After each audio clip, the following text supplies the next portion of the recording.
자, 여야 거대 정당들 국민의힘과 민주당이요 어제와 오늘 1박 2일 일정으로 각각 연찬회 그리고 의원 워크숍을 열었는데요. 거기에서요 갑자기 소설 속의 주인공의 이름들이 나왔다고 합니다. 어떤 이름들이 나왔는지 확인해 보겠습니다. 첫 번째 주제 키워드로 갑니다.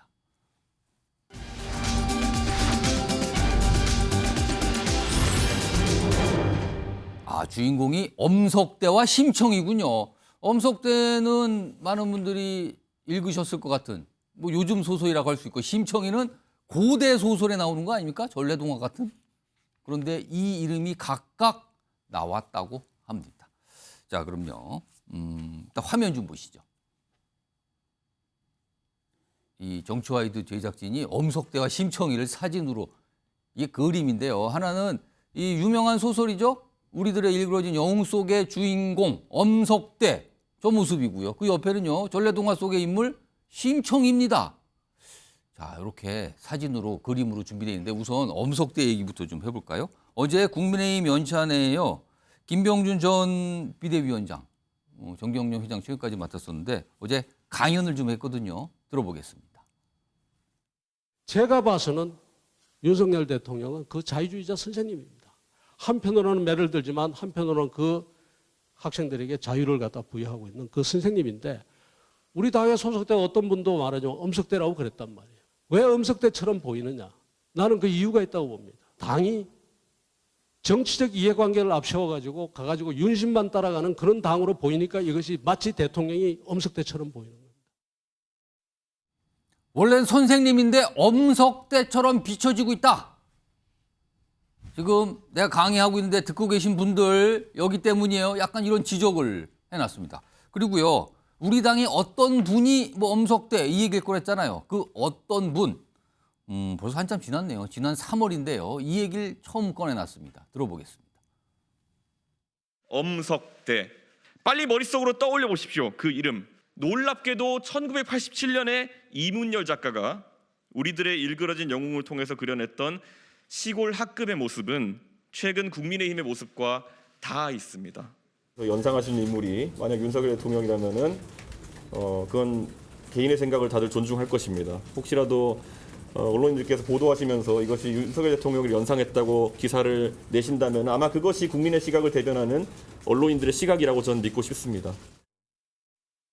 지난 3월이 국민의힘 전당대회 당대표를 뽑는 그 시점인데 그때 이준석 전 대표가 저 얘기를 했고 김병준 전 비상대책위원장이 어제 강연에서 우리 당의 누군가가 엄석대라고 얘기하더라. 이 얘기를 꺼낸 겁니다. 박원석 전 정의당 의원 나와 계신데요. 자, 그러면은 김병준 전 위원장의 진단은 국민의힘 의원들이 뭔가를 잘못해서 지금 윤석열 대통령이 엄석대로 보이고 있다, 비춰지고 있다. 그 얘기를 한 건데 그럼 누가 지금 윤석열 대통령을 엄석대로 만들고 있는 겁니까?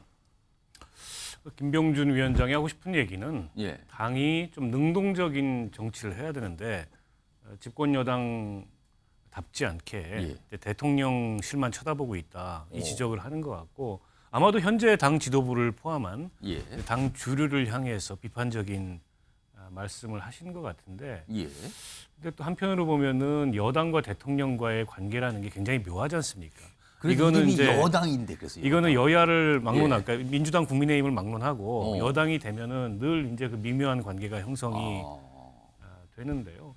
그래서 여당과 대통령 간의 관계 설정에 있어서 관건은 대통령이 여당한테 어느 정도의 능동성과 자율성을 부여하느냐 여기에 달려 있다고 생각해요. 근데 이준석 전 대표 찍혀 나가는 걸 봤지 않습니까?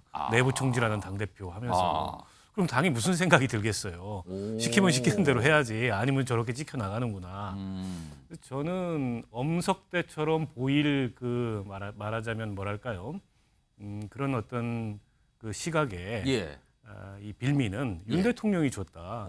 그래서 김병준 위원장의 저 말씀이 꼭 옳지는 않아요. 원인 제공자가 마치 당내에서 자율적이지 못하고 대통령실만 쳐다본다.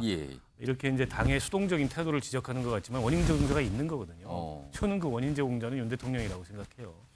어제 저 얘기가 기자들이 있는 앞에서 했잖아요. 그 기자들이 뭐 기사도 쓰고 여러 가지 분석과 해석을 내놓고 쭉 보도도 됐어요. 그러자 국민의힘의 김병민 최고위원이 오늘 언론 인터뷰를 통해서 뭔가 부연 설명 그리고 약간 해명처럼 들리는 얘기를 꺼내놔요.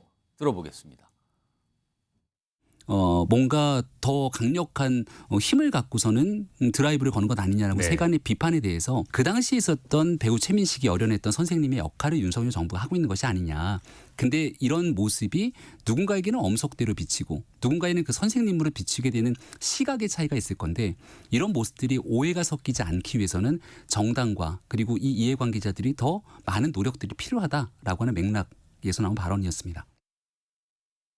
자, 그러면 홍석준 국민의힘 의원 네. 나와 계신데 어제 저 연찬회 현장에 계셨는데 예. 저 얘기를 들으셨잖아요. 네네. 그러면은 김병준 전 위원장의 얘기나 김병민 최고위원의 얘기나 그러니까 여기는 뭐 정당이 국민의힘 의원들이 조금 잘해야지 윤석열 대통령이 엄석대로 비춰지지 않는다 이렇게 질타한 거잖아요. 그렇습니다. 그 얘기를 들으셨을 때 현장 분위기는 어땠습니까?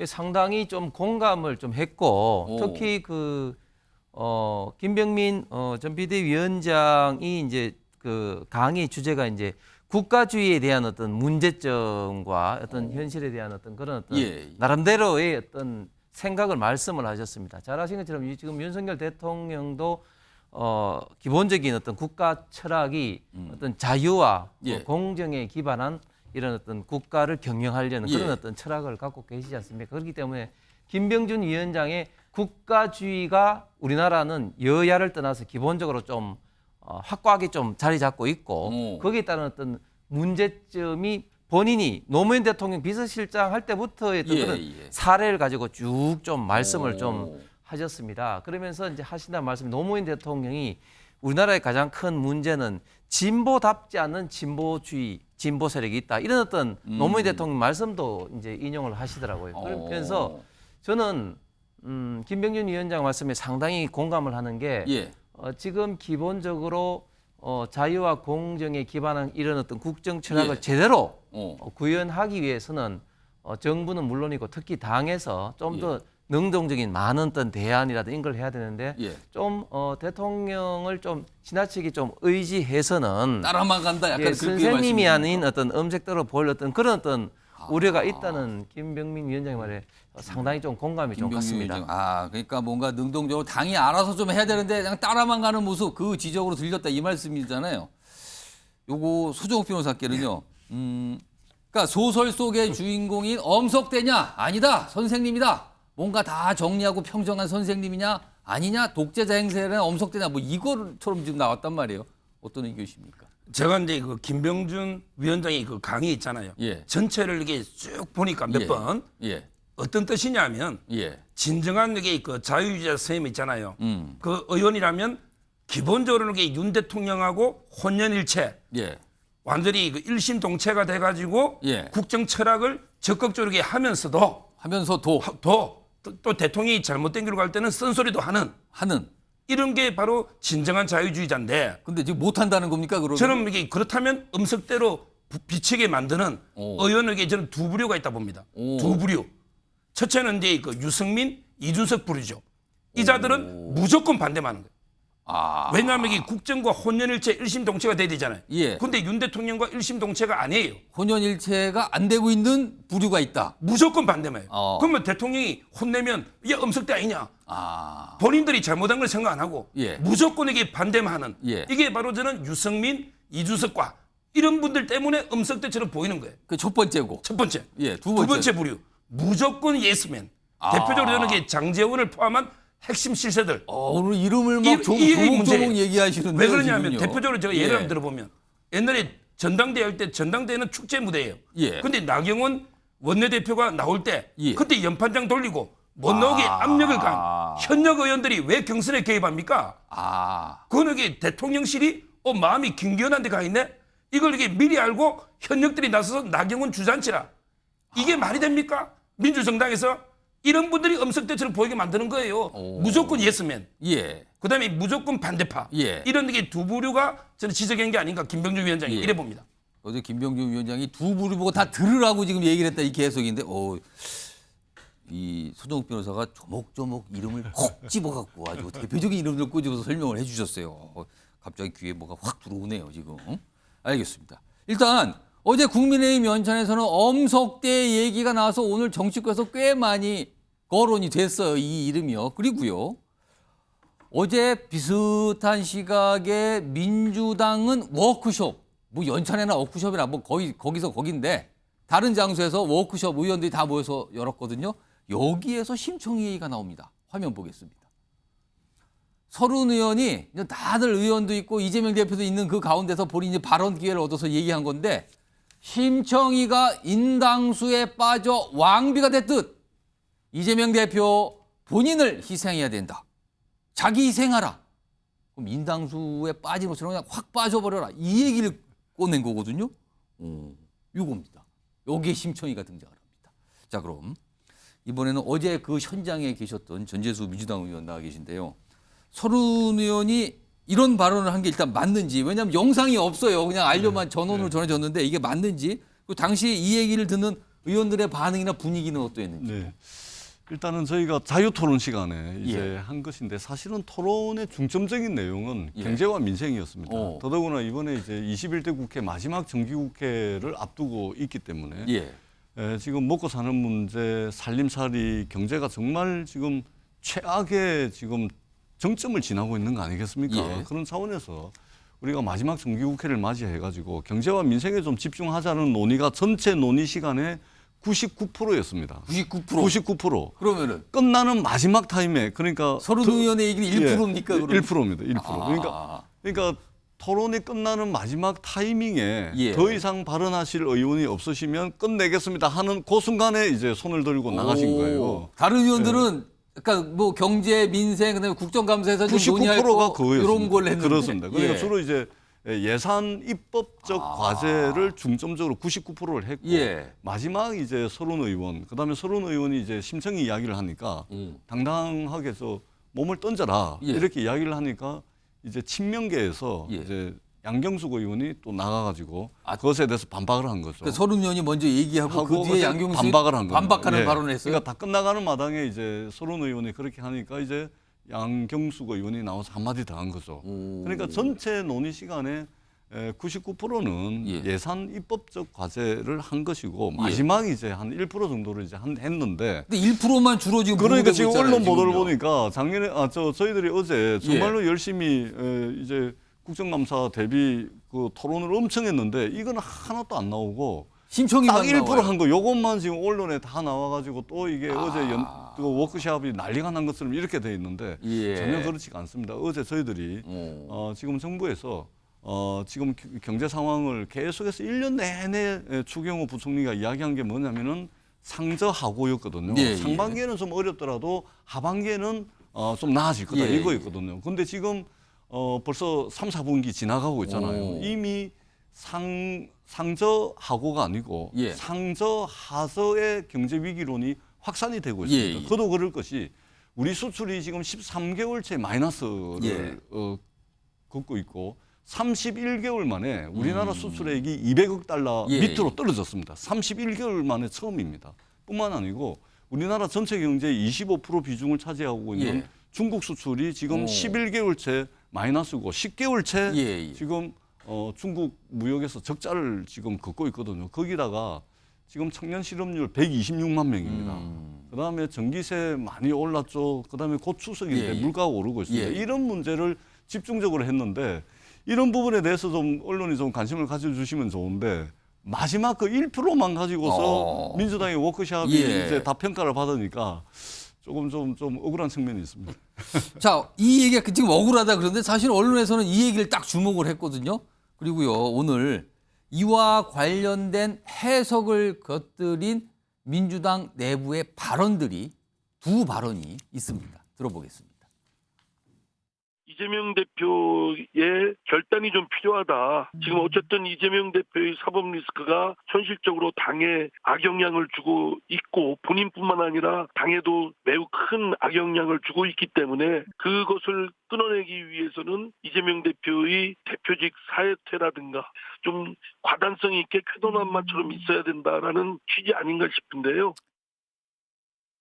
분이 하시는 것이 뼈 아프지는 않아요. 오버앤 오버 어게인, 리피트 어게인. 너무 많이 들어서. 이거 턱만 열리면 하시는 분이기 때문에 네. 그래서 또 의원들이 야유도 하고 그만 좀 해라. 많이 먹었다 아니가. 예. 그래서 큰 반향은 없었고 기자들이 생각하는 분란과 분쟁 이런 거에 비입자도 없다.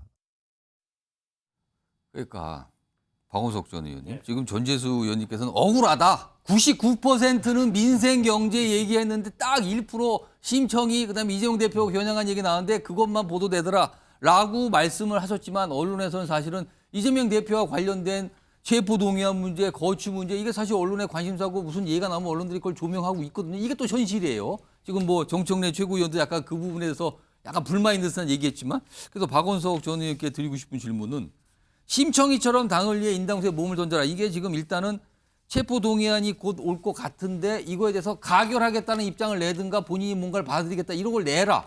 아니 조금 더 나가면 뭐 사퇴까지 나오는데 최소한 체포동의안 가결 입장을 내라. 이렇게 해석이 되고 있거든요. 근데 정말 이재명 대표나 친명 쪽에서 이런 심청이처럼 인당수에 몸을 던지는 일이 있을까요?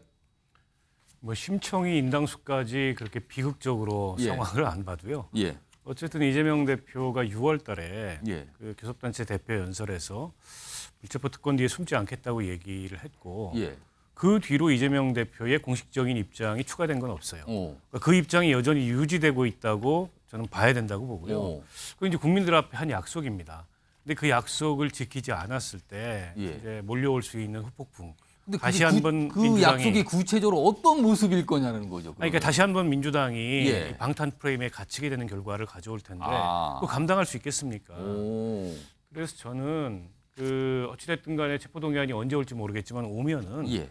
6월달 이재명 대표 스스로 공언했고 당 혁신위의 제안을 당론이 수용했던 예. 그 원칙에 따라서 하면 됩니다. 오. 그냥 표결에 붙이고 예. 가결되고 아. 그리고 영장실질심사 나가면 되는 거죠. 그냥 그리고 그대로 과정이 진행되면 된다. 그러니까 지금 일부 이제 그 이재명 대표 측근들 사이에서는 뭐 아예 이제 정족수 미달로 투표를 무산시켜야 된다는 얘기부터 아예 투표에 불참하자는 얘기가 나왔단 말이에요. 당당하게 부결시켜야 된다는 얘기부터 정당한 영장 청구가 아니다. 왜? 비회계 중에 하랬는데 회계 중에 했기 때문에 뭐 이런 여러 가지 논리들이 나오는데 예. 설득력이 없잖아요. 그리고 아무리 그렇게 해봐야 가결됩니다. 제가 누누이 여러 방송에서 얘기했는데 100% 가결될 수밖에 없습니다. 총선 7개월 앞두고서 그 뒷감당을 민주당 의원들이 할 수가 없어요. 부결됐을 때 그 후폭풍을 감당할 수 없다. 게다가 지금 한 31명의 의원들은 일부 이미 커밍아웃을 했습니다. 불체포 특권 내려놓겠다. 예, 예. 그 얘기는 그분들은 가결표를 찍을 가능성이 높고 지난번 2월 달을 돌이켜 생각해 보면은 예. 가부가 어떻게 나왔냐면 가 139, 부 138 어느 것도 과반이 안 돼서 결과적으로 부결이었지만 예. 가결표가 더 많이 나왔어요. 아. 지금은 그때보다 그러네요. 총선이 훨씬 가까워졌거든요. 오. 저는 그냥 가결이라고 봐요. 그럼 서른 의원이 뭐 괜한 얘기를 한 건가요? 어차피 그렇게 될 것 같다. 뭐 이런 해석이신데 아무튼 어제 민주당 워크숍에서는 심청이 전재수 의원님은 계속 이거 뭐 그 얘기만 자꾸 보도를 합니까라고 억울하다는 얘기를 반복해서 말씀하셨지만 아니 사실 언론에서는 그 얘기가 이건 무슨 뜻일까? 갑자기 왜 심청이 이렇게 해서 조명이 좀 됐습니다. 이게 현실이기도 합니다. 지금 상황에서. 자, 첫 번째 이슈 어제 여야 각각 의원들이 모여서 뭔가 회의를 하는 모습 그 자리에서 나온 얘기들을 좀 전해드렸고요.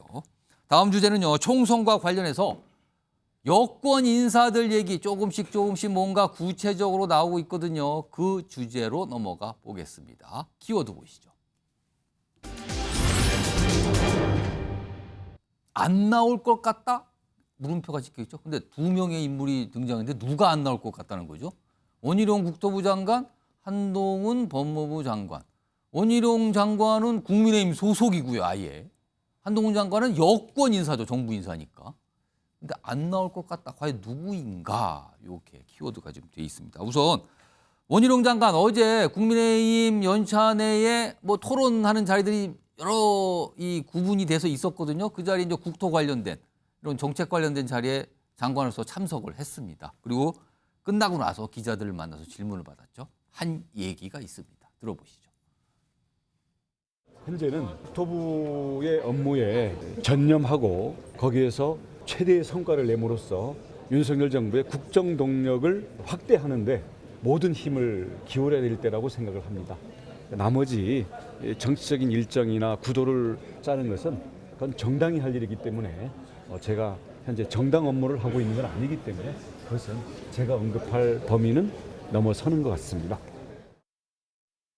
뭐 아니라고 얘기를 하는 건지 맞다고 얘기를 하는지 모르지만 일단 언급할 범위를 벗어난다. 근데 그 벗어난 범위에 있는 발언은 뭔지 모르겠다. 아니면 본인이 안 하는 건가? 뭐 하나 또 저런 얘기를 꺼냈습니다. 총선 관련 질문이에요. 다음은요. 어제 한동훈 장관도 저 연찬회에 참석을 했거든요. 관련된 뭐 토론이 있었기 때문에. 자, 그 내용, 한동훈 장관이 내온 내용 좀 보겠습니다. 총선 역할론 질문을 받자 제 답은 늘 똑같습니다. 똑같다. 그러니까 뭐 장관으로서 열심히 하고 있다. 그러면 또 질문을 바꾸죠, 기자들이. 그러면은 똑같다면은 법무장관 역할에 계속 충실하겠다는 얘기인 건가? 그랬더니 비슷하게 계속 얘기했다. 뭐 똑같네요, 왜? 똑같다, 비슷하다, 계속 얘기했다. 그 마음을 좀 물어봐라. 약간 이게 생략된 것 같기도 합니다. 그렇다면은 원희룡 장관이나 한동훈 장관이나 답이 비슷해요. 뭐 지금은 장관으로서 업무 충실하게 있습니다. 저는 그것만 생각하지 다른 거 모릅니다. 그리고 말할 범위 벗어나요. 이 취지로 설명한 거거든요. 그러니까 명확하지가 않죠. 이에 대해서 국민의힘 내에서 국민의힘 의원 한 분이 오늘 조금 더 명확하게 설명을 내놨습니다. 들어보겠습니다.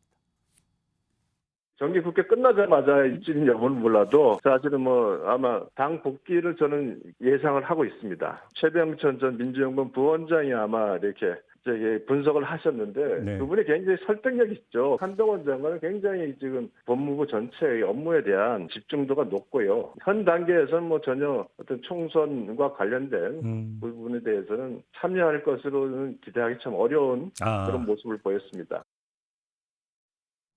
유상범 의원은 명확하게 설명을 두 사람이 다르다 지금 뭔가가 다르게 갈 거다라고 했어요. 홍석준 의원이. 네. 그러니까 원희룡 장관은 복귀할 것 같다. 이거 뭐 적당한 때에. 반면에 한동훈 장관이 총선에서 역할하는 거나 총선에 뛰어드는 거는 이건 지금으로선 기대하기 어렵다. 어떻게 보시는지 근거가 뭐라고 보십니까? 이건 두 장관이 다른 길을 갈 거라고 전망을 한 거예요? 어떻게 보십니까? 예, 뭐 다르게 저는 보는 게 좀 합리적으로 생각을 합니다. 왜냐하면 사실은 국무위원 장관 중에서도 지금 법무부 장관, 국토부 장관은 굉장히 뭐 어떤 정부를 떠나서 굉장히 중요한 역할을 해야 되는 일이 많은 장관이죠. 그렇죠. 그렇기 때문에 과연 윤석열 정부 입장에서 두 장관이 해야 될 일은 굉장히 좀 중요한데 총선 입장에서 과연 차출될 거냐 이런 문제는 굉장히 어렵겠지만 그러나 두 사람이 이제 기본적인 어떤 지금 현재 배경이 다르지 않습니까? 지금 원희룡 장관은 국회 삼선 출신인 제주도 지사 출신이기 때문에 언제든지 차출이 될 수 있는 가능성이 굉장히 크신 분이고 기본적으로 정치인이죠. 그렇습니다. 그러니까. 예. 그리고 본인도 사실은 기본적으로 원할 어떤 그런 가능성이 있죠. 그런데 한동훈 장관 같은 경우는 정치를 한 번도 한 적이 없는 입장에서 그리고 지금 현재 법무부 장관으로서도 해야 될 일이 굉장히 많이 있는 상황에서는 저는 본인은 그렇게 썩 원하지는 않을 것 같습니다. 본인도 사실은 총선이나 무슨 당으로 들어가는 거 이런 걸 원하는 것 같지는 않다고 그렇습니다. 보십니까? 그 정치를 안 해본 분은 저도 공직자 출신인데 사실 막연한 어떤 부담감, 불안감은 누나 있기 마련이거든요. 결국은 한동훈 장관을 비롯해서 국무위원들, 장관들이 다음 총선에 출마할 어떤 그런 것은 결국은 당의 어떤 지지율에 따라서 특히 이제 수도권의 지지율에 따라서 굉장히 우리 당이 이제 뭐 분리해서 한 사람이라도 더 필요하다. 뭐 이런 어떤 주변 환경이 결국은 결정하지 않을까 싶습니다. 한 가지 분명한 것은 두 사람의 입장은 확연히 지금 이제 다를 거다. 그렇게 좀 생각이 듭니다. 서정욱 변호사께는요. 지금 사실은 그동안 국민의힘 내부에서도 한동훈 장관의 얘기를 좁혀본다면 한 장관에 대한 어떤 기대치 조금 바라는 게 이런 게 분위기가 있었고요. 그리고 최근에 한동훈 장관이 국회 올 때마다 내놓는 발언을 보면 사실 정치인 이상의 발언들을 내놓고 있거든요. 근데 총선에 안 나설 것 같습니까? 제가 이제 그 법무부나 또는 대통령실 그다음에 여당 가게 분위기 제가 이제 느끼는 바로는요. 들어보셨어요? 그냥 느끼신 거예요? 직접 이게 한동훈이 직접 들은 건 아니지만 간접적으로라도 여러 이제 루트로 들어보면 저는 이제 나온다. 나온다. 그리고 이게 나와야 된다고 저는 봅니다. 유상범 의원의 조만간 다르네요. 달라요. 왜 그러냐면요. 이번에 총선은요. 그냥 총선이 아니에요. 완전하게 입법 권력까지 정권 교체를 완성하느냐, 아니면 이게 패배하면 바로 레임덕으로 정권이 몰락하느냐, 이렇게 중요한 총선입니다. 그러니까 뭘 가리고 자시고 할 때가 아니다 이 이런 뜻입니까? 중요한 총선에 지지율 1위 확실한 한석 카드가 출마 안 한다는 게 말이 됩니까? 예. 총선 패배하면 법무부 장관 한동훈도 없습니다. 이미 정권이 무너지는데 총선에 지면 어떻게 한동훈 장관이 법무부 장관을 뭘 합니까? 저는 이번에는 이게 당선 가능한 모든 자원은 총력 동원하는. 예. 따라서 이제 그 한동훈 장관이 개인적으로 안 놀라면 윤 대통령이 때려서라도 나가게 만들 겁니다. 당에서도 요청할 거고요. 카드가 이게 지금 압도적 1위입니다. 예. 여권에서. 뭐 그러니까 차기 여권 내 대선 주자 뭐 이런 여론조사 보면 1등으로 달리고 있거든요. 그래서 저는 이게 총선의 중요성을 봤을 때 1위가 안 놀 수 없다. 이게 첫째 논거고요. 하나 더 논거는요. 한동훈 장관에게 꿈은 대권이겠죠. 꿈은 큽니다. 자, 그런데 바로 직행하는 게 윤석열 모델이에요. 예. 윤석열 대통령은 이제 총장에서 바로 대통령이 됐죠. 예. 근데 이거 한번 써본 모델은 또 되기 어려워요. 한동훈 장관이 장관하다가 대통령 바로 간다? 쉽지 않습니다. 그러면은 이미 총선에서 바닥 민심 바닥을 한번 기봐야 돼요. 검사 물을 빼야 된단 말이에요. 20몇 년 검사인 거 물을 빼야 되는 거예요. 예. 그렇다면 이게 저는 아주 뭐 서울의 험지나 수도권 다 험지죠. 여기서 이게 밑바닥까지 기봐야 되는 거예요. 그럼 이래서 이게 지역구 얘기를 하시는 거예요? 그렇죠. 지역구 해석에 그 국회의원 돼서 한 몇 년 검사물을 좀 빼고 정치를 좀 배우면서 다음에 이게 대권 도전하는 게 본인한테도 좋거든요. 그걸 한동훈 장관이 모를까요? 저는 이게 이런 이유를 종합해 보면 예. 나올 거로 보고 나와야 된다 봐요. 그러니까 지금 영상으로 유상범 의원, 그다음에 홍석준 의원님, 그다음에 소정욱 변호사 얘기가 조금씩 다른데 일단 소정욱 변호사 의견이 제일 달라요 지금요. 전망이 한동훈 장관이 좀 좁혀서 얘기해 보면 전재수 의원님. 예. 근데 유상범 의원이 오늘 한동훈 장관이 설명을 내놓으면서 그러니까 차기 총선에서 국민의힘 뭐 선대위원장 등 이런 굉장히 중책을 맡을 가능성 뭐 이런 거에 대해서 이른바 민주당발설이다. 그러니까 가만히 들어보면 이게 민주당에서 뭐 원해서 자꾸 이렇게 얘기를 흘리는 것 같다. 이렇게 구체적으로 얘기를 꺼내놨거든요. 그러면 그걸 전제로 하면 민주당에서는 한동훈 장관 등판을 기대하시는 겁니까? 아니면 나왔으면 좋다고 진짜 바라시는 겁니까? 저희는 나오는 게 좋죠. 민주당 입장에서는요? 왜 그렇습니까? 왜 그러냐면 그동안 이제 한동훈 장관이 보여준 첫 번째 자세와 태도, 두 번째는 지향하고 있는 가치와 철학, 예. 세 번째는 법무부 장관으로서 보여준 실력과 능력, 예. 성과, 요 세 가지 측면에서 보자면 거의 낙제점이라고 볼 수가 있는 것이죠. 그러니까 민주당에서 보기에는 그 세 가지 기준에 다 좀 역할이 시원찮았다라고 보시는 거네요. 그동안 우리가 이제 한동훈 장관 국회 오셔서 뭐 자세와 태도, 뭐 언행, 쓰는 단어들 이런 것들 쭉 봤지 않습니까? 우리 서정욱 변호사님 조금 전에 이제 좋은 말씀하셨는데 바닥을 긴다 이런 표현을 하시던데 바닥을 기려면 아무나 길 수 있는 게 아닙니다.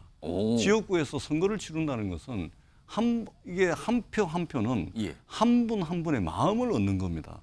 근데 그 마음을 얻는 것은 자세와 태도가 결정적입니다. 자세가 태도가 결정적인데 저런 식의 그동안 보여온 바에 의하면은 누가 상대방이 한마디 하면은 세 마디 네 마디 합니다. 갈등이 있으면 더 큰 갈등 만듭니다. 싸움이 있으면 더 큰 싸움 만들어 봅니다.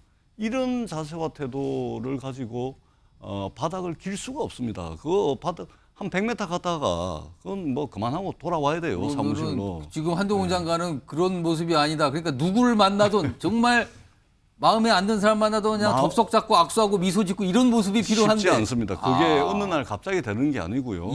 한 뭐 하루 이틀 정도 자신의 모습을 포장을 해가지고 그렇게 할 수는 있어요. 근데 그게 한 달, 두 달 그 불가능합니다. 용량 초과해가지고 그렇게 되면 병 걸립니다. 병 걸린다. 그걸 참고 하면은. 참고 하면 병 걸리거든. 그렇기 때문에 저는 기본적으로 출마하는 것이 민주당 입장에서 좋고 이런 것을 종합적으로 볼 때 한동훈 장관은 이미 평가가 끝이 났다. 자기 진영에 있는 열성 지지자들, 강성 지지자들한테는 박수를 받고 환호성을 들을지는 몰라도 이미 그 확장성은 이미 판결이 났다. 확장성이 전혀 없다. 이런 판단 때문에 선대위원장을 맡아주시면 저희들에게는 좀 유리하다 이런 생각이 들고요. 그리고 또 한 가지 꼭 이제 말씀을 드리고 싶은 것은 예. 원희룡은 나가고 한동훈은 법무부 장관을 지금 유상법무부의 전망이 그대로 할 있어요. 겁니다. 왜냐하면 역할 분담이 저는 일정 정도 이루어진다고 봅니다. 이미 법무부 장관이 아니고 흉기 들고 난동을 부리고 지금 여기저기 지금 치안 때문에 정말 문제가 많지 않습니까? 국민들이 엄청나게 불안해하고 정말로 저도 이 길 가다가 좀 늦은 시간에 인적이 드문 시간에 가다가 사람 만나면 서로 같이 놀래요. 상대방. 그 정도로 이게 불안한 거예요. 그러면은 경찰이 기본적으로 치안의 일선에 있긴 하지만 법무부가 이 법 집행이라는 이런 부분들을 대책도 내놓고 해야 되는데 지금 뭐 하고 있죠? 허구한 날 국회 와서 싸움하고 있습니다. 그렇기 때문에 이미 정치인으로서 법무부 장관이 아니고 정치인으로서 사실상 정치를 하고 있는 것이지 법무 행정을 하고 있는 게 아닙니다. 그러니까 법무부 장관으로서 총선에 이제 뭐 이런저런 뭐 이게 싸움과 분란을 일으켜서 이렇게 역할 분담을 하는 것으로 볼 때 법무부 장관을 지키면서 그렇게 할 가능성이 많을 것 같습니다. 그럼에도 불구하고 선대위원장을 맡아주신다면 고맙다. 저희들에겐 좀 유리하지 않을까.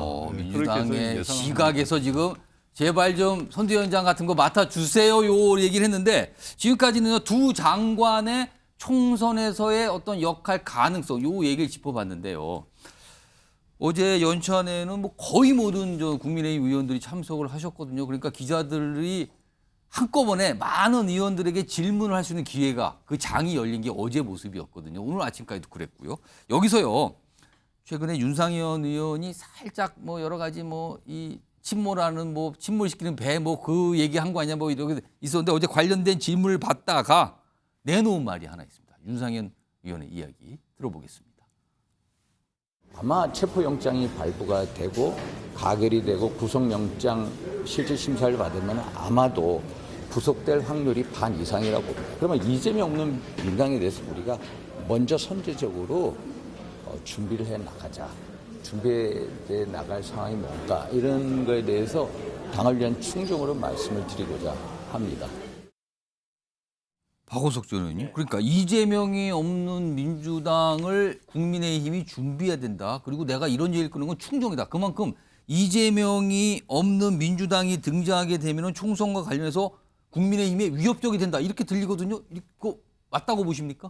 일단 뭐 변수가 생기는 거죠. 그러니까 지금 이제 국민의힘의 그 총선 전략은 가장 크게는 이재명 있는 민주당이 국민의힘의 최대 총선 전략입니다. 일단 1차 전략이. 그게 이제 민주당의 가장 큰 약점이고 또 내년 총선까지 사법 리스크 방탄 이런 프레임으로 총선을 가져가겠다. 이게 최대 전략인데 거기에 큰 변수가 생기는 거죠. 만약에 이재명 대표가 변수로서 구속되고 당대표 사퇴하고 새 지도체제가 들어서고 그런 차원에서 민주당이 총선을 앞두고 일종의 당 혁신을 하게 되면 예정치 않았던 예상치 못했던 변수가 생기는 건데 그에 대한 준비가 현재 국민의힘이 돼 있느냐 안 돼 있다는 거죠. 그러니까 이제 윤상현 의원이 얘기하는 수도권 위기론하고도 맥이 닿아 있는 건데 지금 현재 당 지도부가 총선 상황을 너무 안일하게 보고 있다 이런 지적이기도 하고요. 실제로도 이제 총선을 앞두고 결국 내년 총선 수도권이 가장 큰 승부처일 텐데 수도권의 표심을 흔드는 건 누가 더 혁신하는가. 그게 이제 본질적으로 실질적으로 혁신에 닿지 못하더라도 누가 혁신하는 모습을 보이는가. 이게 굉장히 중요하거든요. 그러면 지금 양당 공이 국민들로부터 지적받고 비판받는 그런 대목들이 있어요. 민주당으로 보면 이제 이재명 대표의 사법 리스크, 당이 총동원돼서 그걸 방탄하는 모습 이런 거 아니겠습니까? 이제 그런 어떤 이 문제를 지적받던 모습을 내려놓기 시작하면 민주당이 혁신하는 모습으로 비춰질 수 있거든요. 거기에 대해서 국민의힘 어떤 준비가 돼 있느냐 이 질문을 저는 하는 거고. 뭘 바꿀 수 있는 거냐? 그걸 대비해야 된다. 그러니까 이재명 없는 총선을 대비해야 된다라는 지적인데 저는 굉장히 타당한 지적을 하고 있다고 봅니다. 그래서 국민의힘 지도부가 저런 얘기를 고가화하면 안 된다고 생각해요. 근데 국민의힘 지도부에서 그럼 저 얘기를 받아들여서 그럼 우리도 혁신을 빨리 해봅시다. 선제적으로 이렇게 할까요? 그게 아니고 여전히 국민의힘 지도부는 그럴 리가 없다. 감옥까지 가서도 공천권을 행사할 물러날 거다. 리가 없다. 뭐 이런 상황 인식이 더 지배적인 것 같아요. 알겠습니다. 소정욱 변호사, 이재명 없는 민주당 국민의힘으로서는 굉장히 위협적이라고 보십니까? 그렇죠. 지금 이게 현재 대통령에 대한 지지율은요. 오르게 부정이 50% 되고요. 긍정이 이제 30% 됩니다. 30%대예요. 그게 제일 이게 위험한 총선의 신호죠. 결국 이 총선은요. 대통령을 보고 이제 이거 중간 평가로 투표할 수밖에 없는 거 아닙니까? 그렇습니다. 통상 그렇게 봅니다. 그럼에도 불구하고 지금 이게 민주당과 국민의힘이 엎치락뒤치락 하고 있잖아요. 예. 이게 바로 이재명 효과입니다. 이재명 대표의 사법 리스크 때문에 윤석열 대통령이 부정 여론이 50%임에도 불구하고 민주당의 지지율이 50%가 안 되고 30%에서 서로 엎치락뒤치락하고 있는 거 아닙니까? 오히려 최근에 민주당이 좀 뒤지는 모습도 많이 나타나고 있단 말이에요. 저는 이게 만약에 이재명 대표가 완전하게 꼬꾸라져 가지고 완전히 뭐 또 뒤로 정치에서 물러나든가 뭐 퇴진하든가 뭐 이런 퇴진이 완전히 정치판에서 물러나게 되면요. 예. 그러면 이게 뭐 비대위든 아니면 이게 다른 또 지도부가 구성된다면 그 야당은 상당히 좀 상당히 만만치 않다. 왜냐하면 이게 지금 대통령 지지율이나 모든 걸 봤을 때 따라서 이제 그 윤상현 의원의 충정은 바로 그런 이야기죠. 이재명 대표가 사법 리스크 고르게 없어졌을 때 그때 이게 야당을 어떻게 상대할 것인지 그걸 이게 대책을 세워야 된다 이 말입니다. 그럼 여기서 전재수 의원님께 질문을 알 수가 없는데 그 지금 두 분이 말씀하신 국민의힘이 위협적인 상황에 놓일 그 가능성이 있습니까? 없어야 되지 않겠습니까? 없어야 되지 않겠다는 게 무슨 뜻입니까? 그러니까 이재명 대표가 대표직을 물러나든가 이런 일은 없을 것 같다는 뜻입니까? 아니 이제 뭐 구속이 된다거나 뭐 이런 거를 말씀드리는 거죠. 그러면 계속 이재명 대표 체제가 유지될 걸로 일단 전망하시는 거예요? 그러니까 지금 현재까지 상황에서 저희들은 판단할 수밖에 없죠. 특히 이것이 이제 정치의 영역이 아니고 이제 사법적 영역 아니겠습니까? 그렇기 때문에 예를 들면 영장실질심사가 됐는데 제가 판사가 아닌데 미리 예단해서 더더구나 이것은 야당의 대표잖아요. 그래서 저도 이제 민주당 소속이지 않습니까? 그렇기 때문에 함부로 예단해서 말씀드릴 수가 없습니다. 그래서 저희 당 입장에서는 그런 불상사가 좀 없이 당내 여러 이제 다른 이야기들이 존재하는데 좀 머리를 맞대고 힘을 합쳐가지고 뭔가 좀 이게 총선을 좀 맞이해야 되지 않을까 이렇게 생각을 합니다. 알겠습니다. 전재수 의원님께 제가 질문 전에 아주 조심스럽게 말씀을 해주신 것 같아요. 제가 그렇게 좀 들렸습니다. 자, 한동훈 장관이 역할을 하면 민주당에 유리한 건가? 이재명 대표가 사퇴 또는 어떤 퇴진하는 모습을 보이면 이게 국민의힘에는 어떻게 되는 건가? 뭐 이런 계산들이 여의도 안팎에서 많은 분들이 하고 계신 것 같아요. 들립니다. 그런 얘기들이. 자, 이 주제 이 정도로 마무리하겠습니다. 다음 이슈 역시 키워드로 준비되어 있습니다. 보시죠. 이게 무슨 소리입니까? 나라가 거덜날 뻔했다. 윤석열 대통령이 지금 주먹을 불끈 쥐고 마이크를 잡고 한 얘기입니다. 저게요. 어제 이 연찬에 관련돼서 참 여러 가지 주제가 나오는데 이것도 그와 관련돼 있는데 어제 국민의힘 연찬에 윤석열 대통령이 만찬에 참석을 해서 여러 가지 얘기를 했거든요. 그리고 국민의힘 의원들이 그것에 반응도 보였는데 우선 윤석열 대통령이 한 첫 번째 이야기부터 좀 들어보겠습니다. 보시죠. 기업도 망하기 전에 기업을 보면은 아주 껍데기는 화려합니다. 그런데 그 기업을 인수해 보면 안에가 아주 형편없어요. 전부 이 회계가 분식이고 내실로 채워져 있는 게 하나도 없다 이 말입니다. 그야말로 국정 운영권을 가져오지 않았더라면 이 나라가 어떻게 됐겠나 하는 정말 아찔한 생각이 많이 듭니다. 그야말로 나라가 정말 거덜이 나기 일보 직전에. 그러니까 망하기 직전의 기업이다. 지금 문재인 정부 때. 그리고 이거 대선, 그러니까 대선 승리를 얘기한 거잖아요. 이거 대선 승리 못했으면 정말 아찔하다. 나라가 정말 어떻게 될지 너무 걱정됐다. 이런 얘기를 어제 국민의힘 연찬회, 국민의힘 의원들 앞에서 한 얘기거든요. 그리고요. 다음 준비된 윤석열 대통령의 이 발언은 협치와 관련이 좀 있습니다. 들어보시죠. 협치하는데 새가 날아가는 방향은 딱 정해져 있어야 왼쪽 날개, 오른쪽 날개가 힘을 합쳐가지고 발전해 나가는 것이지 이거는 뭐 날아가는 방향에 대해서도 엉뚱한 생각을 하고 우리는 앞으로 가려는데 뒤로 가겠다 그러면은 그거 안 됩니다. 이번에 후쿠시마 거기에 대해서 나오는 거 보십시오. 도대체가 과학이라고 하는 거는 1 더하기 1을 100이라고 그러는 사람들이니까. 근데 이제 이런 세력들하고 우리가 또 싸울 수밖에 없습니다. 그러니까 1 플러스 1을 100이라고 하는 세력. 글쎄요, 대표적으로 민주당인가요? 그리고 새가 날아가는데 양쪽 날개로 날아가는 건 맞지만 방향 다르면 같이 못 간다. 그리고 아찔하다. 뭐 정권 이걸 가꾸지 못했을 생각하면 아찔하다. 뭐 이런 얘기까지. 어떻게 보면 문재인 정부 그다음에 현재 민주당에 대해서 굉장한 비판을 내놓은 건데 현장에 계셨던 홍석준 의원님 이 얘기를 많은 분들이 들었는데 그 현장의 의원들은 어떤 좀 반응이었습니까? 이 얘기에 대해서.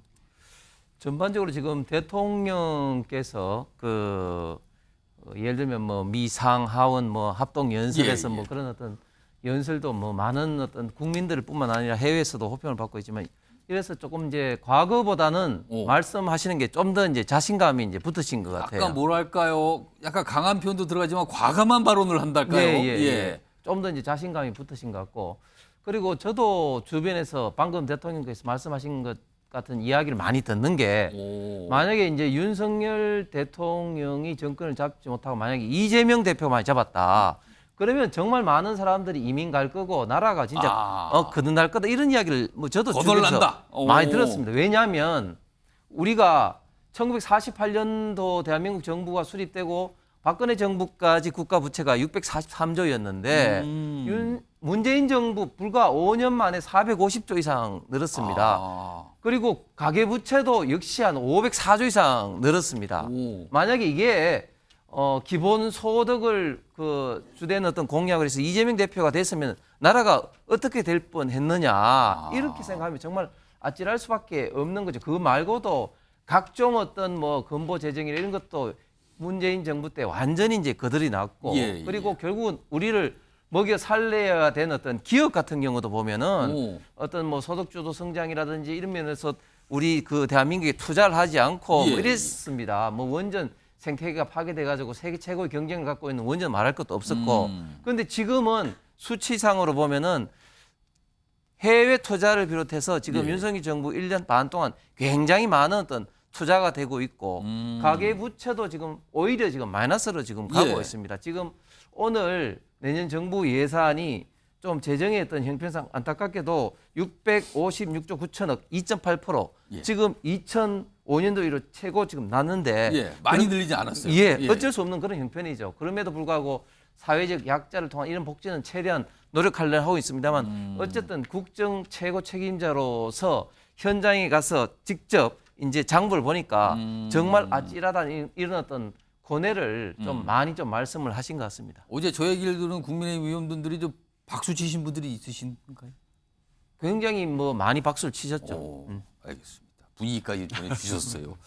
요거요, 전재수 의원님. 근데 여기서 좀 궁금해지는 게 사실 최근에 저 발언의 많은 비중은 문재인 정부를 비판하는 내용이었거든요. 물론 민주당도 있지만 주로 앞부분 특히 문재인 정부를 많이 비판한 내용인데 최근에 문재인 전 대통령이 건건이 현안에 대해서 입장을 좀 많이 내셨거든요. 오염수 등등 그렇고 뭐 여러 가지 건에서 이외에도 몇 걸 내셨는데 이거에 대해서는 아직까지 아무런 반응이나 말이 없거든요. 대신에 오늘 보니까 문 전 대통령이 SNS에 책 소개 글만 올리셨더군요. 근데 반응을 안 보이는 건 왜라고 뭐 나중에 내실 건지 모르겠지만 왜인지 그리고 만약에 반응이나 입장을 낸다면 어떤 얘기를 좀 할까요? 문재인 전 대통령이. 네, 그러니까 전직 대통령께서 이게 어떤 뭐 정치적으로 논란이 될 만한 주제에 대해서 거기에 두 발을 다 담그는 것이 그렇게 바람직스럽지 않다라는 판단이 있겠죠. 예를 들면 이제 일본 오염수 방류에 대해서는 이제 입장 표명을 하셨는데 그것은 국민의힘에서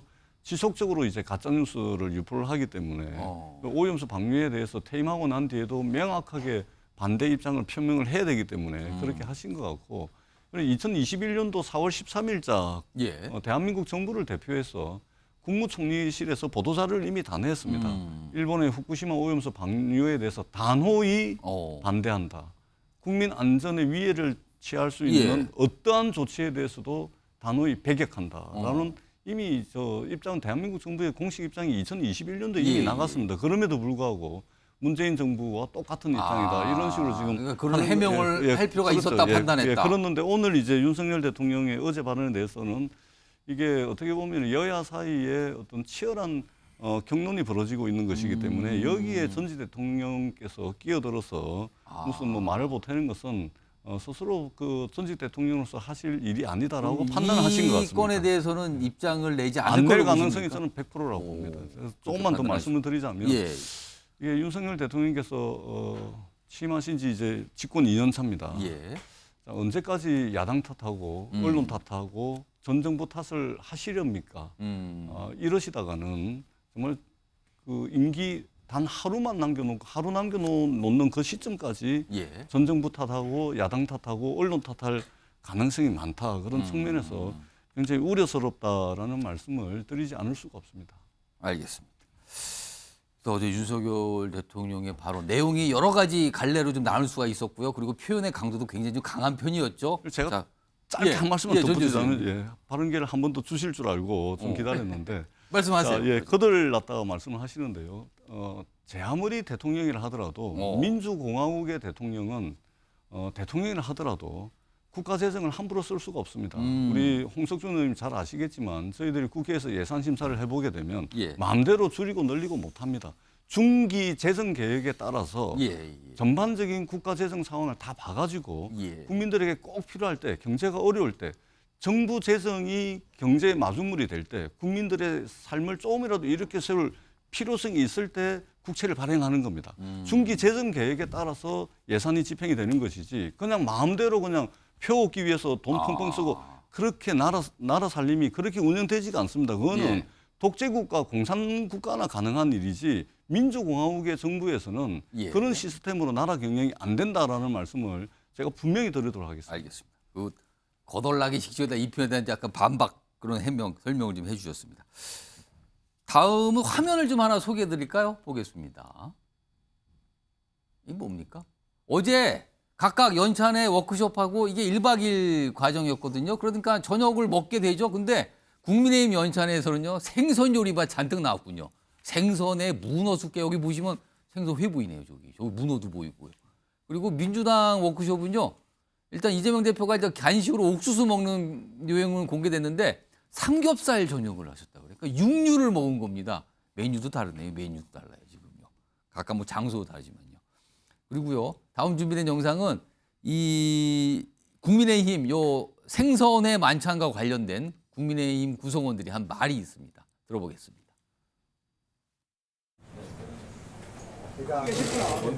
고생했습니다. 선생님 수고하셨습니다. 먹거리 문제를 가지고서 터무니없는 대담으로 덮어 씌우는 그런 세력들이 자꾸 우리 사회를 정상에서 비정상으로 끌어당기고 있다. 이제 민어 생선 이재명 대표도 이것저것 와서 뭐 이런 거 먹으라고 그래요. 홍석준 의원님, 어제 저녁에 회 드셨습니까? 네, 저 보는 것 같이 먹었습니다. 그 문어 숙회도. 이거요. 아무래도 생선의 메뉴를 선택한 거 이거 민주당 보란 듯 민주당 의식해서 그런 거 아닙니까?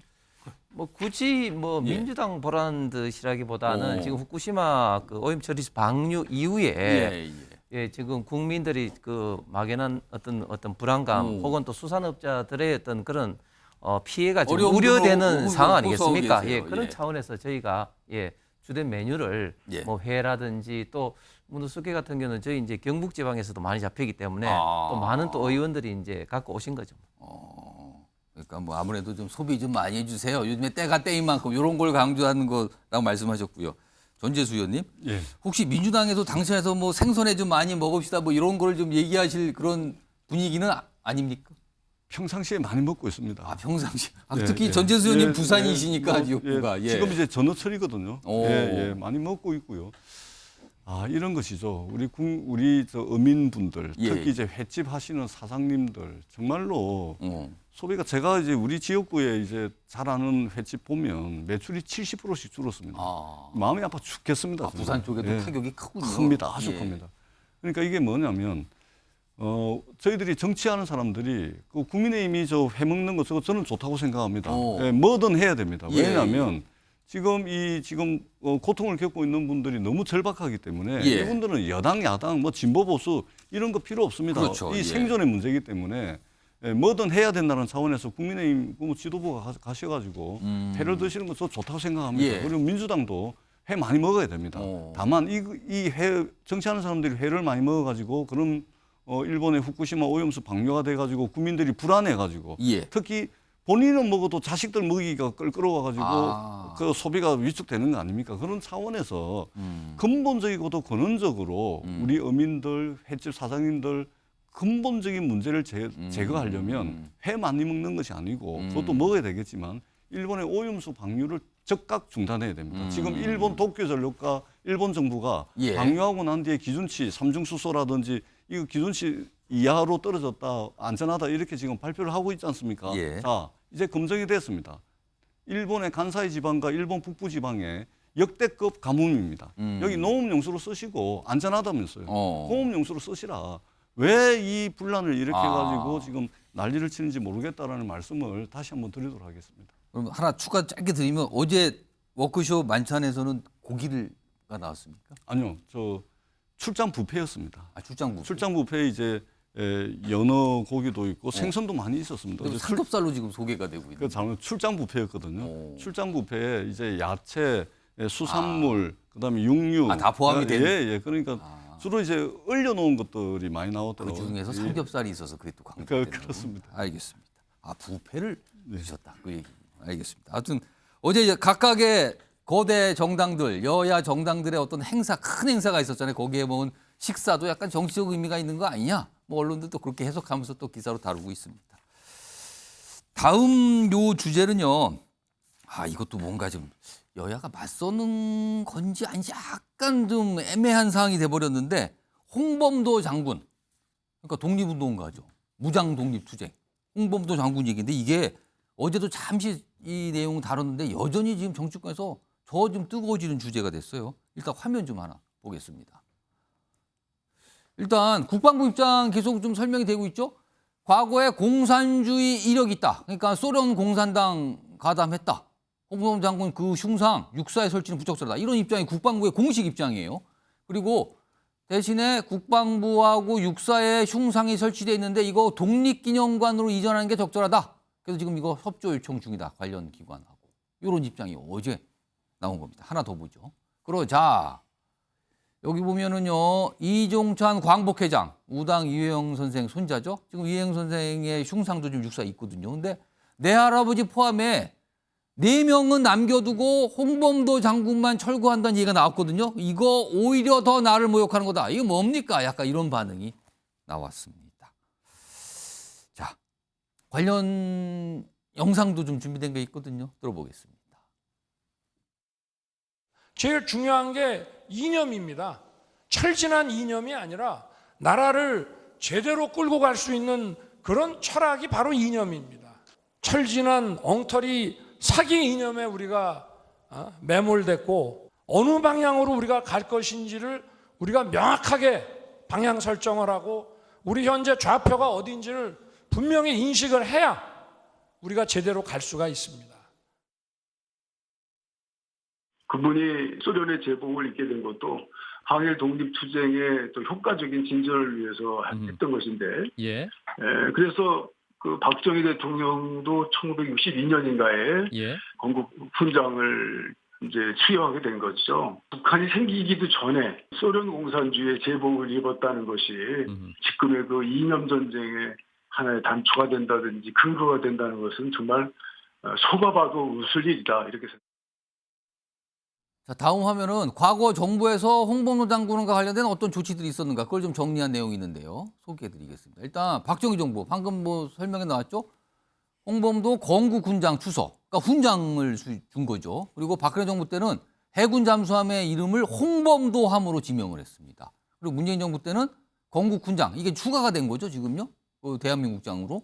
그리고 윤석열 정부에서 지금 철거 이전 얘기가 나온 겁니다. 이렇게 내용이죠. 자, 서정욱 변호사. 일단 국방부에서는 뭘 문제 삼고 있는 건가? 쟁점이 뭡니까 이거는요? 쟁점은 이제 결국은 이제 공산주의 활동인데요. 만약에 제보고 이제 우리나라 그 동상을 배치하려면요. 저는 이제 그 대통령실에는 이승만 동상, 그다음에 이 국회에는 해공 신익희 선생님 동상, 그다음에 이 대법원에는 가인 김병록 초대 대법원장 동상, 이런 식으로 배치를 해야 돼요. 동상이라는 게 가장 있어야 될 곳에 있는 게 가장 의미가 있는 거예요. 근데 육사는요. 육사는 교육 목표가 자유민주주의 정신에 기초한 국가 간 확립, 자유민주주의 정신에 기초한 국가 간. 예. 근데 홍범도 장군 저도 이게 존경하지만 자유민주주의자입니까? 맞습니까? 제가 알기로 이게 마지막에는 이게 공산주의 당의 공산주의 사상 아닙니까?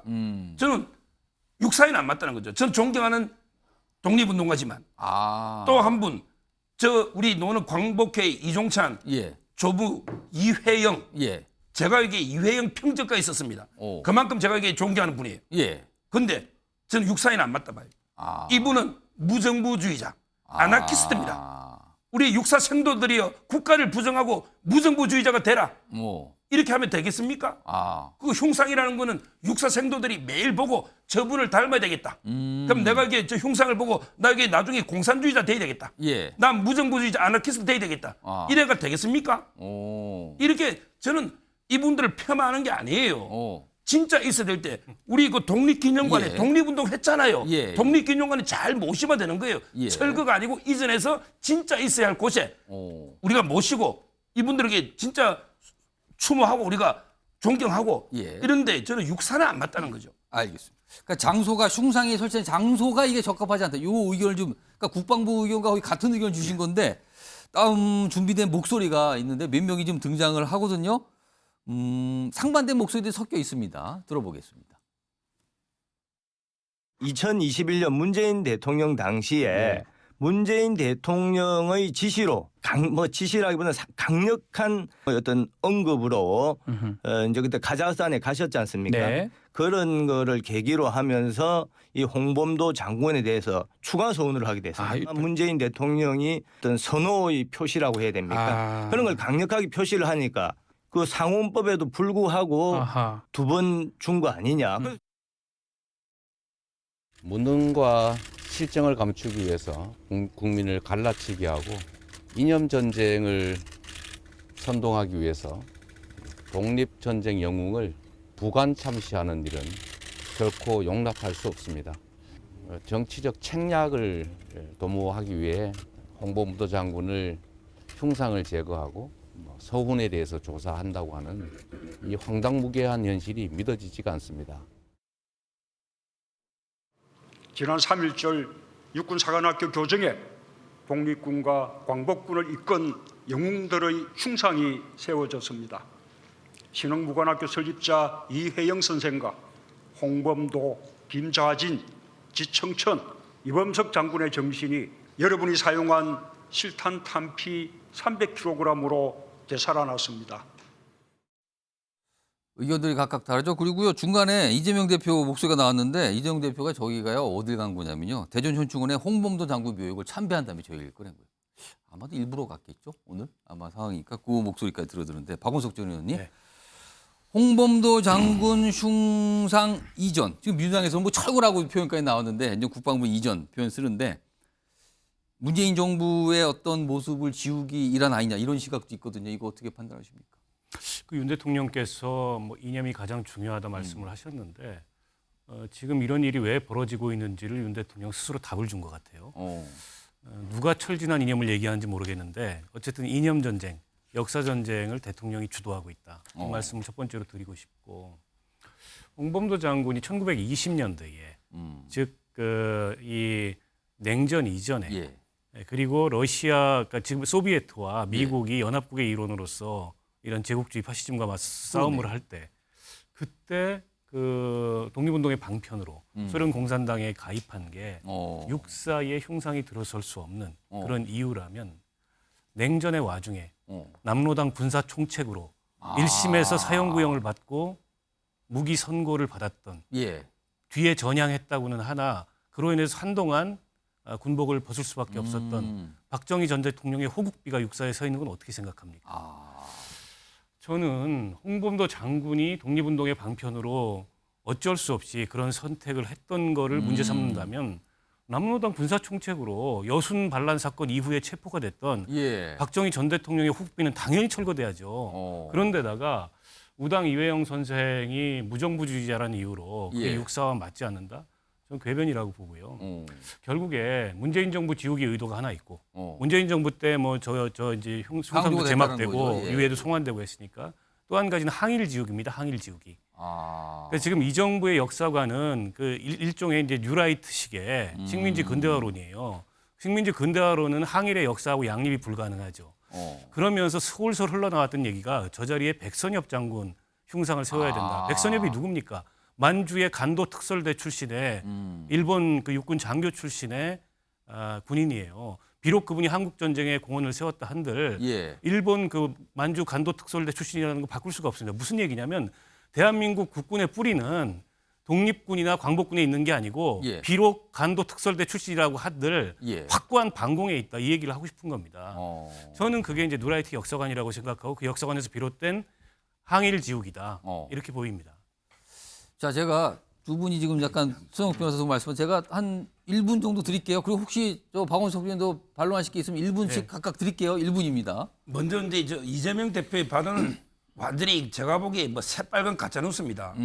지금 이게 그분들이 독립운동 공을 폄훼하는 게 아니에요. 예. 그냥 있어야 할 곳에 독립기념관에 이전하는 거예요. 예. 그럼 이게 독립기념관에 있는 분들은 우리가 다 무시하고 폄훼합니까? 육사에 있어야지 존중하는 겁니까? 이게 아니라는 걸 분명히 말씀드리고 예. 그다음에 저는 문재인 대통령이 문제라 봐요. 문재인 대통령이 왜 갑자기 2021년에 거기 흉상 5개를 갑자기 했잖아요. 근데 그 전에 뭐라 했냐면 김원봉이가 국군의 뿌리라 했어요. 예. 근데 김원봉 흉상은 본인도 문재인 대통령 겁이 나서 보수청에 예. 못했겠지. 예. 그러면서 홍범도부터 5분 한 거 아닙니까? 예. 이런 식으로 저는 먼저 논쟁적인 분을 5분 그게 모신 거. 아니 논쟁이 없으려면 을지문덕, 강감찬, 이순신 이런 분 모시면 그게 문제가 없잖아요. 이걸 제가 문재인 대통령 설치부터 저는 문제가 있다 보고요. 예. 마지막으로 육사가 일본하고 싸우는 게 독립투사 양성하는 기관입니까? 우리 육사 졸업해서 일본하고 싸우라. 일본과 싸우는 이런 항일 의병 만드는 게 육사입니까? 예. 그게 아니에요. 육사는 우리의 주적, 공산, 북한하고 목숨 걸고 싸우라. 이걸 장교를 양성하는 게 육사 아닙니까? 거기에 맞는 분. 지금 육사에 있는 분이 시밀 소령. 예. 이분에게 6.25 때 맨손으로 탱크에 마산 또는 벤플리트 장군이 육사 만든 분이 이런 분들이 있잖아요. 그러니까 육사의 성격을 저는 자꾸 항일로 결부시는 게 아니고 오히려 반공으로 봐야 된다. 이래 봅니다. 그럼 추가 하나 질문. 박정희 전 대통령의 과거 좌익 활동을 지금 약간 질문하셨거든요. 그건 어떻게 판단하세요? 그거는 근데 젊을 때 한때 그렇지만 이게 확실하게 전향해서 6.25 때부터 싸웠는데 이분을 이게 반공으로 본다? 이게 말이 안 되는 이야기죠. 홍범도 장군은 그럼 늙을 때 소용공산당 가입했습니까? 저분이 1943년도에 돌아가셨어요. 그러니까 북한 체제의 수립과도 관련이 없는 분이고. 그죠, 이전이죠, 그 이전. 그리고 스탈린에 의해서 중앙아시아로 강제 추방을 당해서 거기서 사망을 했습니다. 고초를 겪었다는 거죠. 게다가 김좌진 장군은 이게 그 만주 일대의 민족주의 지도자여서 나중에 공산당한테 암살을 당했어요. 예. 그분은 왜 거기서 지워야 되냐고요.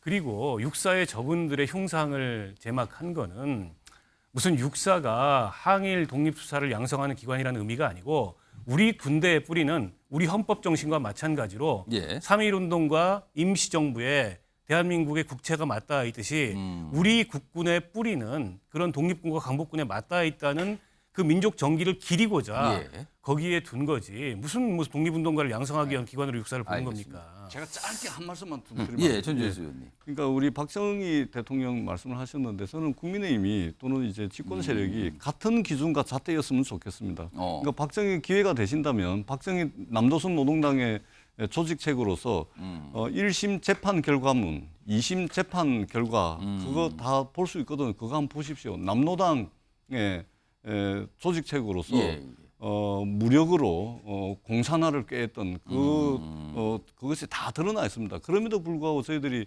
전직 대통령으로 예우하는 것은 예우는 예우로서 정확하게 하되 기록할 것은 빠트림없이 기록하자는 겁니다. 그런데 지금 윤석열 대통령께서 가장 중요한 것이 이념이라 말씀을 하시는데 가장 중요한 게 어떻게 이념입니까? 세계 각국이 국익을 중심으로 각자 도생하고 있고 국민들이 경제적 고통으로부터 신음하고 있는 국민들이 보이지 않습니까? 어떻게 민생이 이념이 제일 우선입니까? 경제와 민생이 제일 우선이죠. 대통령이 신경 쓰고 집권 세력이 신경을 써야 될 것은 추락하고 있는 경제와 민생입니다. 제발 이념 정쟁은 여기서 멈춰줬으면 좋겠다라는 말씀을 마지막으로 드리겠습니다. 알겠습니다. 이게 가끔씩 우리나라 과거에 정치권에서 뭐 이른바 역사 전쟁이라고 하죠. 이거 한번 벌어지면은요, 이게 굉장히 간단하지 않게 가는데 어떤 모습인지 지켜보도록 하고요.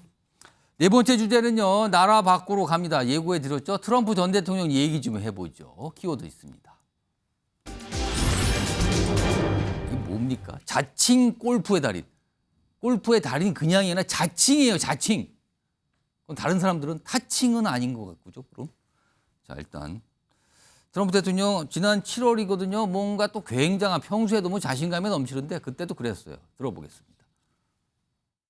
We're going to take back our country and we're going to make America great again.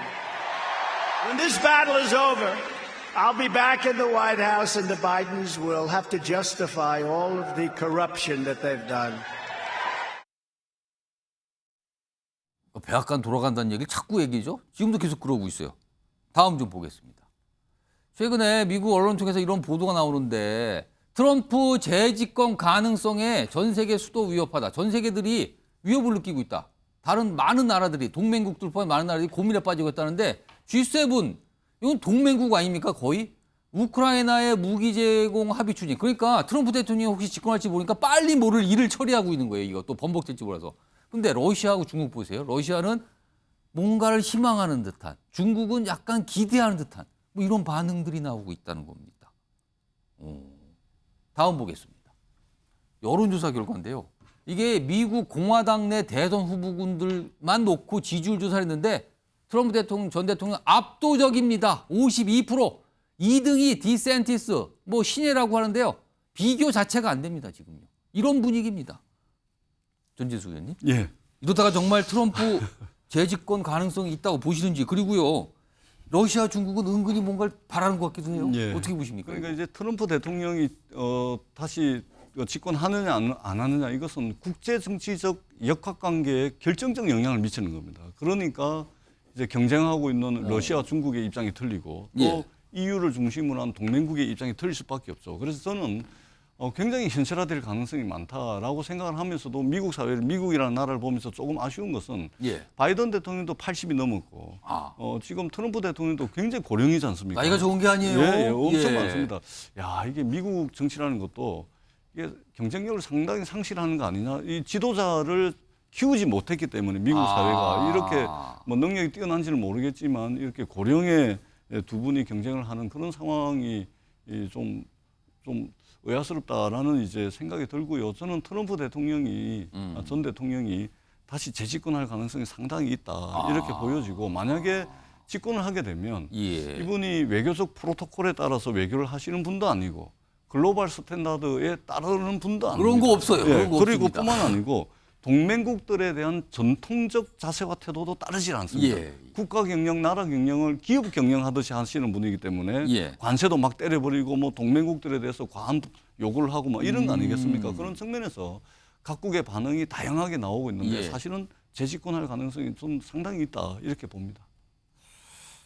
지금 잠깐 말씀하셨지만 바이든 대통령, 트럼프 전 대통령 둘 다 엄격히 따지면 할아버지들입니다. 할아버지들. 진짜. 고령이에요. 근데 지금 또 경쟁을 한다. 그런 거 아니냐. 이런 얘기 나오는데 트럼프 전 대통령이요. 무슨 골프 얘기 나오는데 화면 좀 보겠습니다. 트럼프 전 대통령이요. 골프 자랑을 해요. 최근에 자기가 트럼프 내셔널 골프 클럽, 이거 자기 거 아닙니까? 여기서 열린 시니어 클럽 챔피언에서 67타 기록해서 우승했다. 그러니까 이게 기준이 파가 72타인데 그거보다 훨씬 낮게 쳤으니까 잘한 거잖아요. 67타를 쳤답니다. 이 정도면 뭐 대단한 프로 선수 아닙니까? 그러면서 타수 낮지만 수사한 거 없어요. 당당합니다. 내가 잘 치거든요. 이렇게 자랑을 해요. 다음 보겠습니다. 근데요. 이걸 고지고대로 들을 수 없는 게 과거에 워낙 속임수 골프가 많았거든요. 골프 전문 기자가 책을 썼는데 트럼프한테 골프 치면서 속임수 쓰는 거는 펠프스, 수영 선수잖아요. 펠프스가 그냥 헤엄치는 거하고 똑같다.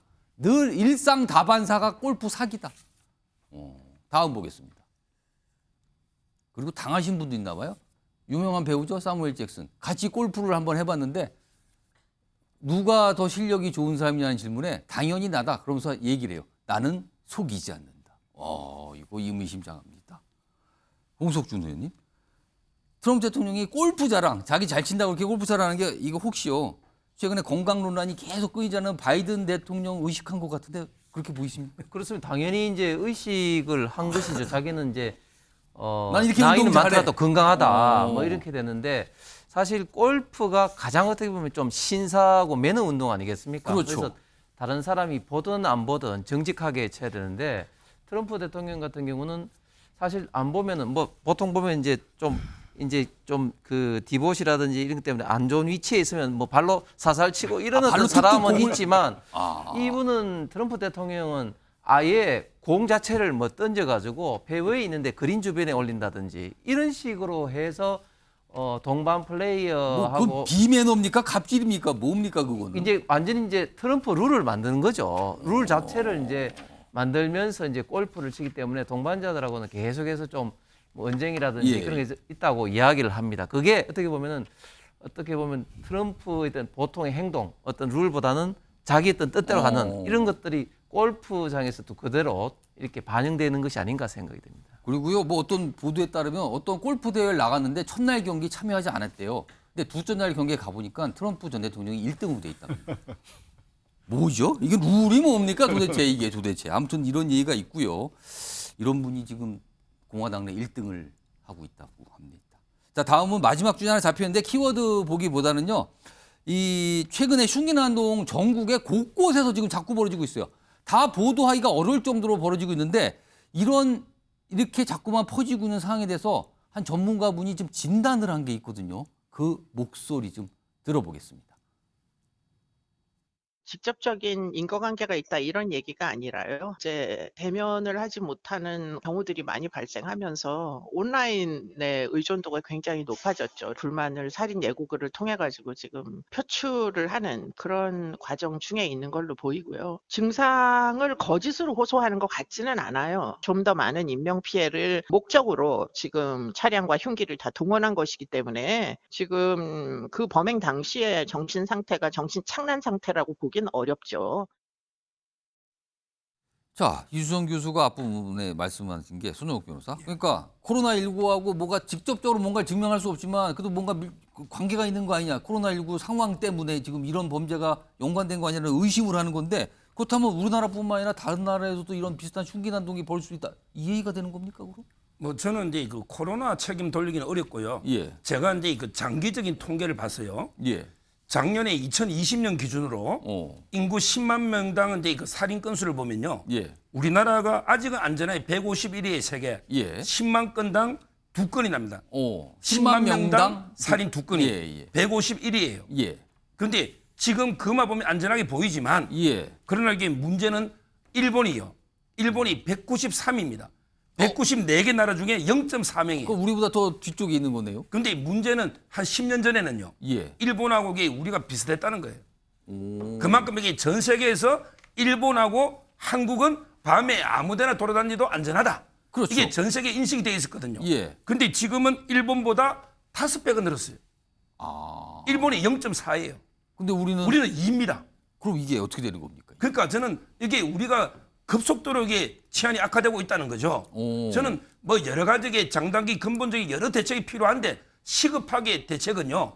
대부분 보면 뭐 심신미약 상실을 떠나서 정신질환에 의심이 있는 사건들이 많아요. 그래서 요즘 노는 게 이거 사법 입원제 있잖아요. 판사 입원제. 통해서 입원하자. 이러면요. 예상은 한 10만 명이 해당될 걸로 보입니다. 이 말은 이게 10만 명의 정신질환자가 사회에 활보하고 있다는 거죠. 이게 심신미약 상실하고 관계없이 저는 이런 부분에 대해서 근본적인 대책이 필요하다 보는 거예요. 그러니까 사법위원회 얘기가 나오는데 또 이게 또 인권과 관련돼 있다 보니까 반론도 나오고요. 또 찬성 의견 나오고요. 뭐 논쟁처럼 비춰지고 있는 상황입니다. 아무튼 여러 가지 의견들이 나오고 있습니다.